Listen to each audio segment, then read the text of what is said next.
donde nacen los dioses viejos. No diré exactamente dónde está el sitio. No por protegerlo, sino porque nadie debería encontrarlo con vida. Solo mencionaré que se halla entre las colinas áridas que rodean el triángulo imaginario entre Teuchitlán, Ameca y Tala, donde los antiguos caminos del occidente prehispánico se cruzaban como venas de un cuerpo gigantesco que aún late bajo la tierra.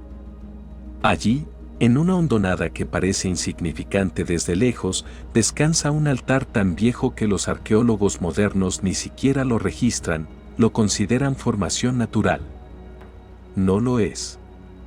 Nada natural respira cuando crees que no estás mirando. Yo no supe eso la primera vez que bajé. El viento olía a tierra quemada. Un olor raro, como si el polvo hubiera sido hervido, no por el sol, sino por algo que dormía muy abajo. Se le pega a uno en la garganta como un animal pequeño intentando entrar. Ese fue mi primer aviso de que no debía seguir, pero la curiosidad, ese veneno que todos los historiadores llevamos dentro, me empujó. Había escuchado el rumor en una cantina de Etzatlán, un sitio donde las piedras hablan en voz bajita cuando no te ven, pero te llaman por tu nombre cuando les das la espalda. Pensé que era mezcal. O mitología local. Un chiste. Pero en cuanto crucé la línea imaginaria donde el suelo se hunde, sentí un tirón en la espalda. No físico. No muscular. Fue como si un ancestro que no reconozco me hubiera agarrado del hueso sacro y me obligara a avanzar. Y avancé. El sitio en sí no parece sagrado al inicio. Un círculo de piedras gigantescas, colocadas de forma irregular, como si hubieran sido aventadas desde el cielo. Pero cuando me acerqué, noté algo imposible: las piedras no coincidían con la geología del cerro. Eran más viejas, más densas, más lisas en algunos lados y demasiado rugosas en otros, como piel quemada que intenta regenerarse. El centro del círculo tenía un hueco. Negro. Sin fondo visible, con una respiración tan tenue que al principio pensé que era mi propio pulso retumbando en los oídos. Pero no. Ese ritmo no era humano. Inhalaba lento. Exhalaba aún más lento. Como si llevara siglos practicando el acto de imitar la vida. Me incliné para escuchar mejor. Y ahí fue cuando las piedras susurraron entre sí. No era viento. No era eco. Era conversación. Un intercambio de sonidos que se parecían a palabras enterradas y rotas, como idiomas muertos tratando de pronunciarse a sí mismos. Retrocedí. Quise huir. Pero lo que estaba dentro del hueco me llamó por primera vez: tú no eres el primero. La voz no vino desde afuera. No vino desde dentro. Vino desde el aire, como si la temperatura se hubiera modulado para formar un sonido exacto, una entonación perfecta, una frase que no necesitó boca. Mi miedo más íntimo, el miedo a escuchar mi nombre en un lugar donde nadie debería conocerlo, salió por mi piel como sudor. Aunque la voz no dijo mi nombre, me reconoció como si lo supiera. Los otros dejaron sus formas aquí. Tú dejarás la tuya también. Las piedras se estremecieron. No tiembla una roca por capricho. Tiembla un ser vivo que aún tiene músculos en el recuerdo. Toqué una de las piedras sin pensar. Sentí calor. Y debajo del calor, latido. Un latido débil, fragmentado, como si la piedra contuviera pedazos de corazones antiguos, conservados más allá de la muerte. A los antiguos pueblos del occidente se les atribuyen muchas cosas: tumbas de Tiro, rituales de ascenso, cultos de fertilidad que hoy se cuentan a medias. Pero nadie quiere hablar de los lugares donde nacían sus dioses. Porque un dios no nace como un humano. Un dios nace de algo que consume algo vivo para construir un cuerpo inicial. Y el hueco respiraba. Y las piedras conversaban. Y yo entendí, muy tarde, que estaba pisando un útero de piedra. Un lugar donde los dioses viejos aún sueñan con volver a tener formas humanas. Cuando quise dar un paso atrás, escuché otra voz. No era la misma del centro. Era una voz más débil, más humana, más sufrida. Una voz que habló desde la piedra que aún tenía la huella de mi mano apoyada. Ayúdame, no soy él, yo era como tú, por favor, no me dejes aquí. La roca vibró con desesperación. Trató de mover una grieta como si fuera una boca. Se arqueó bajo mis dedos como si tuviera costillas debajo de la superficie. Y entendí, las piedras eran cuerpos petrificados de los que entraron antes. Las piedras eran humanos aplastados hasta convertirse en memoria mineral. Y todos ellos estaban vivos lo suficiente para suplicar. Quise correr. Pero el centro del altar respiró fuerte. Demasiado fuerte. Como si acabara de despertarse. Las piedras callaron. El aire se espesó. El hueco se iluminó apenas con un brillo rojizo, tenue, como un ojo gigante abriéndose bajo kilómetros de tierra. Y entonces lo escuché, si ya escuchaste, ya eres mío. Corrí. Corrí sin mirar atrás. Pero las piedras siguieron susurrando mi paso, recordando mi respiración, absorbiendo mi forma, como si quisieran memorizarme para modelar lo que vendría después. No estoy seguro de cómo salí. No estoy seguro de si realmente salí. Porque desde ese día, cada vez que cierro los ojos, escucho ese lugar respirando, y cada mañana encuentro tierra dentro de mi boca, como si el hueco del altar estuviera practicando cómo usar mi voz. Esto no termina aquí. Porque lo que está debajo, ya sabe que existo. No me atreví a regresar durante semanas. Pero el sitio no necesita que uno vuelva físicamente para continuar su trabajo. Yo no lo sabía hasta que el primer síntoma apareció. La tierra empezó a llamarme por las noches. No de forma metafórica. No como un recuerdo. No como un sueño. El sonido venía literalmente debajo de mi cama, como si el piso de mi casa, a 30 kilómetros del altar, hubiera sido perforado por una respiración que buscaba sincronizarse con mi propia exhalación. Cuando inhalaba, la tierra guardaba silencio. Cuando exhalaba, escuchaba un murmullo, apenas un roce mineral, como si el suelo intentara imitar mis pulmones. Al tercer día empezó a acompañar ese murmullo un gemido muy leve. No de dolor, sino de esfuerzo. Como si alguien, o algo, estuviera tratando de recordar cómo se respira siendo humano. Intenté ignorarlo. Intenté dormir con música, con ruido, con rezos. Todo inútil. Y a la semana exacta, apareció el primer fenómeno físico, las paredes de mi casa empezaron a desprender polvo. Pero no polvo común, era una capa finísima de tierra rojiza idéntica a la del altar, esa tierra quemada que se adhiere al paladar y que huele a pasado crudo. Era imposible. Pero estaba ahí. Cada mañana, al despertar, encontraba más. En el buró. En mis manos. En el hueco del ojo izquierdo.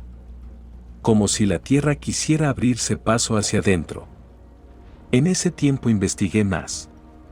Busqué a viejos estudiosos de la región, a arqueólogos retirados, a ancianos que aún conservaban fragmentos de tradiciones que nadie se atreve a escribir.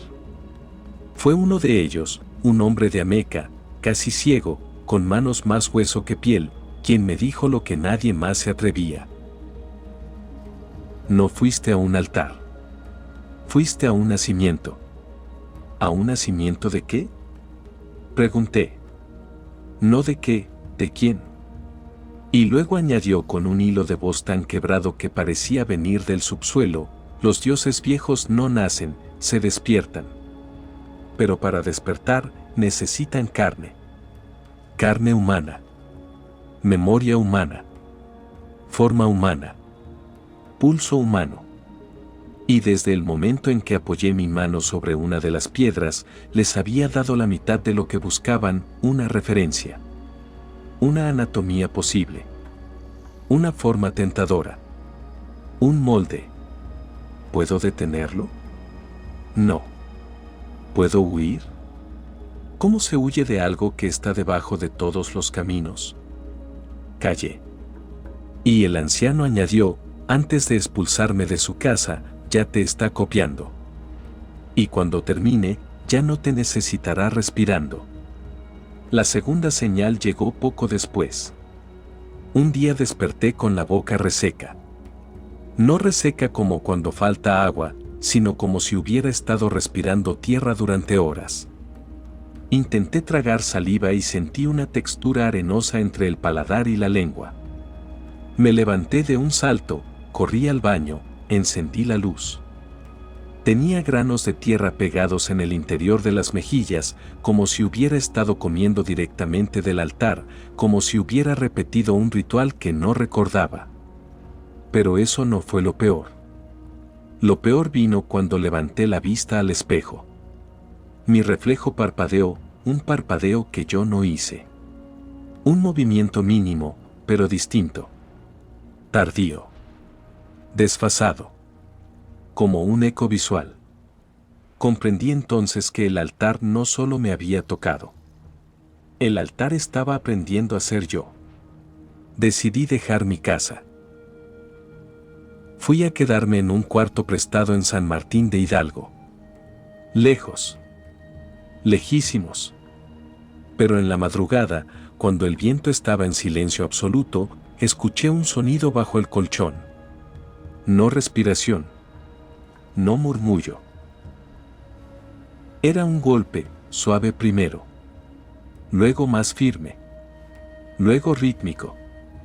Como un puño formado de tierra golpeando desde abajo, intentando romper el límite entre su mundo y el mío. El colchón se hundió unos milímetros. Todos los resortes crujieron.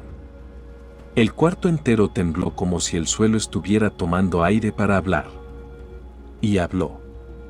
La voz ya no era la del centro del altar, ni la del humano atrapado en piedra. Era una mezcla. Una voz doble. Imperfecta.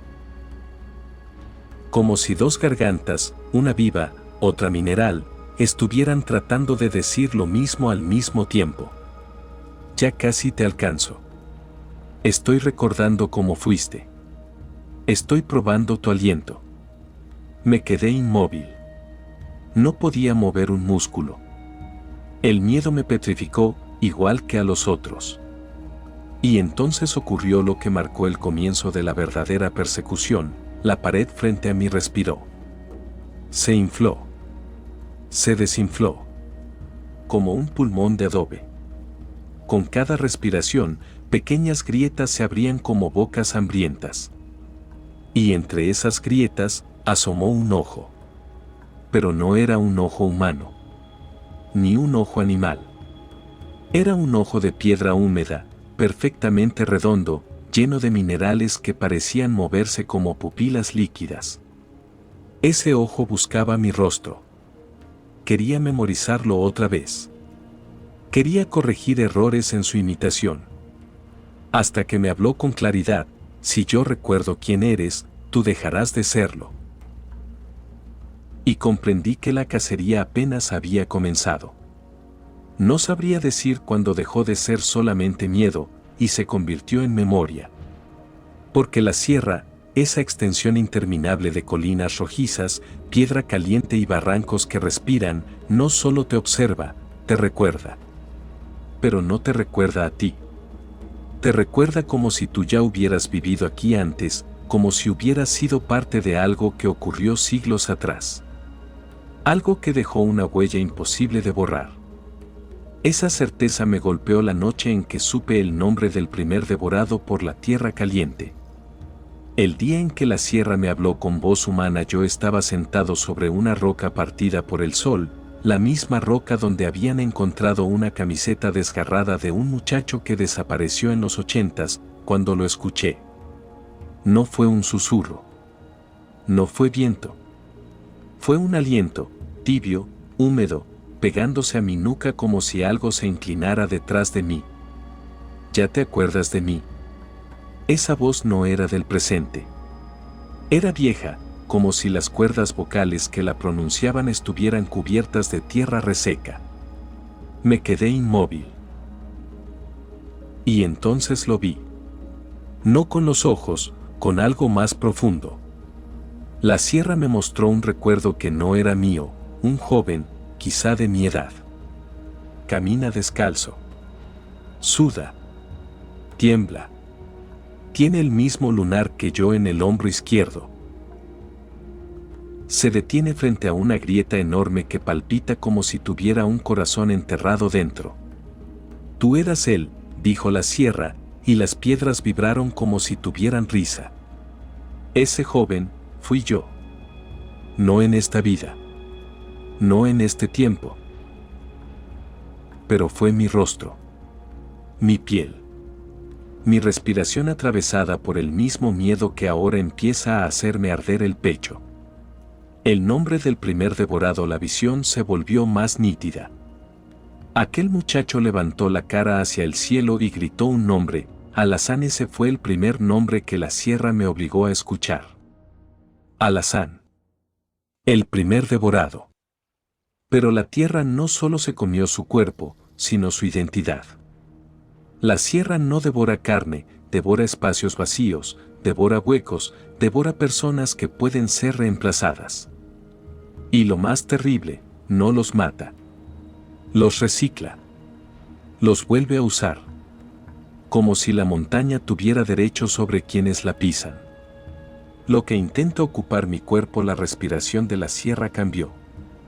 Se hizo idéntica a la mía. Cada vez que inhalaba, el suelo debajo de mis pies inhalaba. Cada vez que exhalaba, la montaña exhalaba conmigo. Era como escuchar una versión gigantesca de mis pulmones en cámara lenta. Y entonces entendí, no era la sierra queriendo imitarme. Era alguien más, usando a la sierra para practicar cómo será respirar dentro de mí. Alazán, pensé. Y la tierra vibró confirmándolo. No se había ido. No estaba muerto. Estaba entre la roca y la raíz, arrastrando su conciencia como una sombra que no acepta haber sido enterrada. Y ese algo, esa identidad vacía, reconstruida, había estado siguiéndome desde que puse un pie en la tierra caliente. No quiere mi vida. No quiere mi alma. No quiere mi cuerpo. Quiere mi lugar. Los que recuerdan lo que jamás vivieron. Los habitantes de los pueblos cercanos le llaman los recordantes. Son personas que comienzan a tener recuerdos de vidas que jamás vivieron. Recordar nacimientos que nunca tuvieron. Recordar voces que jamás escucharon. Recordar accidentes, veranos, cicatrices que no les pertenecen. Son los que la sierra ha tocado. Los que la sierra usa como archivo. Los que un día recuerdan cosas que la montaña quiere preservar. Y cuando ya no les sirve, la sierra se come sus nombres. No sus cuerpos, sus nombres. Y sin nombre, uno deja de existir en la memoria de los demás. Eso le pasó a Alazán. Eso le pasó a muchos. Y ahora, la sierra empieza a pronunciar el mío. Lo repite en mi cabeza con un eco cavernoso. Tú, sírveme un rato, luego te borro. Sentí como si mis pulmones fueran reemplazados por aire ajeno. Como si cada respiración fuera un préstamo. El momento en que la tierra empieza a imitarte para reemplazarte, la montaña comenzó a respirar antes que yo. Se adelantaba por fracciones de segundo. Como si quisiera tomar la iniciativa. Como si ya estuviera probando cómo se siente ser yo. Los árboles se movían a mi mismo ritmo. El viento se detenía cuando yo contenía el aliento. El polvo se elevaba cuando mis costillas se expandían. Hasta la sombra de mi cuerpo empezó a adelgazar, a deformarse, a perder la precisión humana, convertida en una silueta árida, como tierra cuarteada. Y en mi cabeza, una frase insistente: cuando la sierra respira primero que tú, ya no eres tú, eres un borrador. La presencia de Alazán se acercaba. Lo sentí detrás de mí. No como un fantasma. No como un muerto. Sino como yo mismo, pero incompleto, hambriento, desesperado por terminar de volver a existir. Dame tu aire, susurró. Mi pecho se apretó. No pude inhalar. El mundo alrededor sí. La sierra inhaló por mí. La sierra exhaló por mí. Y por un instante sentí que la tierra caliente ya estaba probando mi lugar, ocupando la forma de mi respiración, preparándose para vivir dentro de mi cuerpo cuando yo dejara de hacerlo. Nunca pensé que el silencio pudiera doler. Pero en la tierra caliente, el silencio no es ausencia de ruido, es una decisión. Y esa noche, la sierra decidió que yo ya no necesitaba respirar. Todo comenzó cuando Alazán, ese primer devorado, ese eco humano que se había convertido en una identidad incompleta, terminó de imitar mi respiración con una precisión aterradora. Era como verme desde afuera, pero con un leve error, un desfasaje minúsculo, casi imperceptible, que volvía todo mucho peor. El instante en que mi aire dejó de ser mío, yo estaba jadeando, intentando mantener mi propia respiración a salvo, cuando la tierra bajo mis pies inhaló antes que yo, y me robó el derecho de hacerlo. Sentí como mi diafragma se quedaba rígido. Como si alguien hubiera metido su mano dentro de mis costillas y me sujetara desde adentro. No pude inhalar. No pude exhalar. Solo pude escuchar. La sierra exhaló por mí, lenta, profunda, como probando el tamaño de mis pulmones. Luego inhaló otra vez. Perfecta. Cómoda. Más cómoda que yo dentro de mí mismo. Ese fue el momento en que entendí: la tierra no quería matarme. Quería reemplazarme. O mejor dicho, quería devolverle un lugar a alguien que ya había sido borrado. A Alazán. El rostro que emergió de la grieta frente a mí, esa respiración mineral que se abría y cerraba al ritmo de mis intentos desesperados por recuperar mi aire, se expandió. No como tierra moviéndose, sino como si unos labios gigantescos se separaran para pronunciar un nombre. De ahí, emergió una forma humana. Una silueta hecha de polvo rojo, piel fragmentada y memoria vieja. Su rostro era el mío, pero con años que no he vivido. Con heridas que no recuerdo. Con una mirada que me reconocía como si yo fuera un hijo, un hermano, un recuerdo antiguo. No era un fantasma ni una ilusión. Era un hombre real. De carne, aunque la carne estaba endurecida como arcilla. Era Alazán. O lo que quedaba de él. Se levantó lentamente, imitando mis movimientos, como si estuviera repasando un papel que debía interpretar a la perfección. Y cuando habló, su voz tenía el peso de siglos enterrados. Gracias. Me devolviste lo que era mío. Quise responder, pero el aire no regresaba a mi cuerpo. Me estaba apagando. Cuando la tierra te asigna un final distinto, sentí mis piernas debilitarse. El suelo empezó a hundirme. No como arena, como si la sierra estuviera ajustando una tumba personalizada a la medida de mi sombra. No era violencia. Era rutina. Lo había hecho demasiadas veces. Los recordantes, los viajeros, los desaparecidos, todos habían sido parte de ese proceso en el que la montaña devuelve identidades perdidas, recicla nombres olvidados. Reconstruye vidas rotas a partir de otras vidas todavía sin quebrar. Yo estaba siendo reemplazado, así de simple. Entonces, Alazán se inclinó frente a mí. Sus ojos, dos pozos llenos de tierra húmeda, Se movían con una ternura que helaba la sangre. No te preocupes, la sierra te recordará. Aunque sea en alguien más. Extendió su mano hacia mi pecho. Apenas me rozó, y mi corazón perdió su ritmo. Por un instante, mi vida entera se comprimió en un parpadeo. La tierra caliente decidió que ya no necesitaba respirar. La rebelión del último aliento, pero algo dentro de mí, una chispa, un recuerdo, un fragmento que no pertenecía a la sierra, se resistió. No fue fuerza. No fue voluntad. Fue miedo. Puro, primitivo, desesperado miedo humano. Un miedo que la montaña no conocía. Ese miedo hizo que mi cuerpo diera un último intento. Un inhalar mínimo, torpe, ineficiente, pero mío. Y la sierra lo sintió. La tierra se estremeció. Los árboles se arquearon hacia atrás. La grieta que sostenía a Alazán tembló con furia. Porque por primera vez, alguien rechazaba el proceso. No. Gritó Alazán, su voz quebrándose como barro seco. Pero era tarde. Mi pecho logró abrirse. Mi aire regresó a mí. No por completo, pero lo suficiente. La sierra rugió.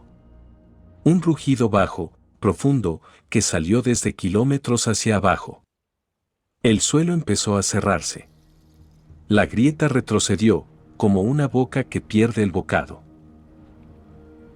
Y Alazán se quebró. Literalmente. Su piel se agrietó. Su voz se desmoronó. Sus huesos sonaron como ramas secas y se volvió polvo rojo, un polvo que el viento levantó como si nunca hubiera existido. La sierra lo devoró otra vez.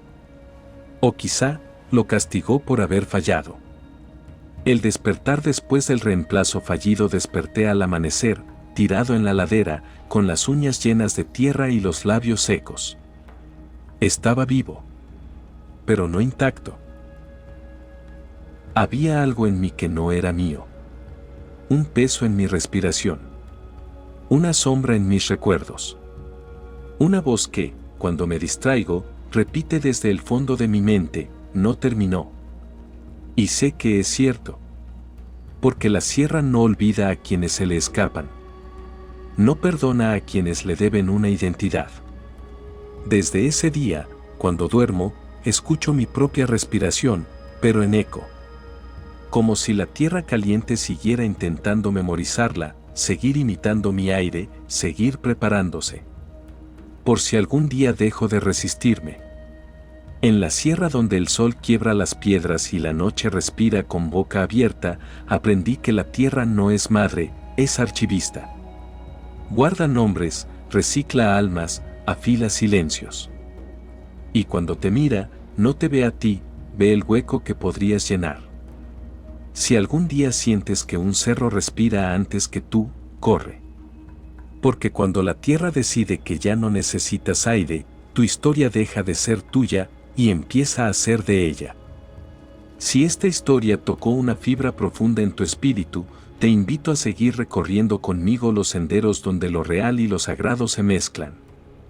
Suscríbete al canal Chamán, comparte este relato y deja tu voz en los comentarios. Cada historia es un portal y tú eres parte del camino.